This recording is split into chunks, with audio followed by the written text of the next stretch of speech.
If you don't comply with God to make the adjustment that is necessary in your life to becoming a better person, to becoming a much more transformed person, you will find out that you will stay longer in that wilderness. There are things that God has prepared for us. He's preparing us for what He has prepared for us. Because He has prepared them for us doesn't mean that He will just give it to us. Give yourself to transformation. It doesn't matter what you have lost. Go through that moment. Make the adjustment that God wants you to make in your life. Become the person that God wants you to become. The changes that God wants you to make them. I can tell you, all you need to do is to pass that test.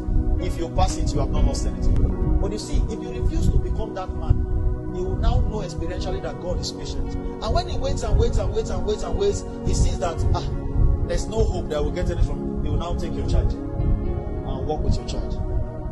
They spent 430 years in Egypt when it should have been 400 years because God was waiting. They came out and still were not ready for the promised land. But God wanted to take them from fear. But they were still not ready. But the calculation is, if they follow the longer routes, before they get there, they will be ready. But they were still not ready. And because God waited and waited and waited and waited, they were still not ready. God had to work with the next generation, their children. Give in to what God wants to achieve in your life. Give yourself to transformation.